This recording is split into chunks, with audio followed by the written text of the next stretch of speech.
کچھ سائنسی پرابلمس، کچھ مغالطوں کی بھی بات کر لیتے ہیں۔ سائنس کے کرشمے تو ہم بہت ڈسکس کرتے ہیں۔ کہا جاتا ہے کہ انسان نے خلا میں قدم رکھ لیا اور وہ دوسرے سیاروں پر چلا گیا، اور یہ بھی اب پتہ چل گیا کہ زندگی کی بنیاد پانی ہے، جسے قرآن پاک میں ماں کہا گیا ہے۔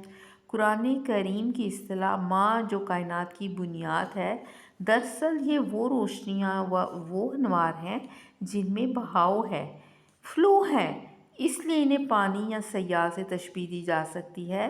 مادی سائنس پہلے سائنٹسٹ کہتے تھے کہ خلا میں ہر طرف ایتھر ہے، بعد میں انہوں نے اس کو خود ہی ریجیکٹ کیا۔ وہ اس لیے ریجیکٹ کیا کہ ابدال حق قلندر بابا اولیاء فرماتے ہیں کہ ان کے ذہن میں یہ بات بھی آئی کہ لوگ کہیں اس کو روح ہی نہ سمجھ لیں جس کو ہم ایتھر کہہ رہے ہیں۔ دوسری اہم بات یہ ہے کہ آپ نے خلائی گاڑیوں کے دھماکے سے پھٹنے کی خبریں سنی ہیں۔ یہ مٹی کے عناصر سے یعنی ایلیمنٹ سے بنی ہیں، اس لیے ارضی فضا سے نکلنے کی کوشش میں باہر کے دباؤ کو برداشت نہ کرنے کی وجہ سے پھٹ جاتی ہیں۔ بات یہ ہے کہ سیاروں میں داخل ہونے اور زمین کی فضائی حد کشش ثقل سے باہر جانے کا مطلب زمین کے کناروں سے نکلنا ہے، جو مادی وجود کے ساتھ کیسے ممکن ہے؟ سبب یہ ہے کہ جو مادی جسم ہے، جیسے خلائی گاڑی ہے، وہ تو از خود کشش سے جکڑی پڑی ہے، کشش کی وجہ سے وہ باڈی قائم ہے۔ اور یہی کہا، اب آپ اس پہ میں اور آگے آتی ہوں۔ محترم عظیمی صاحب فرماتے ہیں خلائی گاڑی جہاں تک جاتی ہے وہ راستہ کسی طور زمین کے کناروں سے باہر نہیں بلکہ زمینی فضا کے زیر اثر ہے۔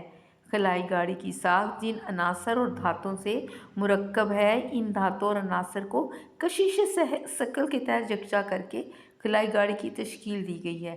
لہذا خلا میں جہاں تک زمین کی کشش کام کرتی ہے، خلائی گاڑی وہاں تک جاتی ہے۔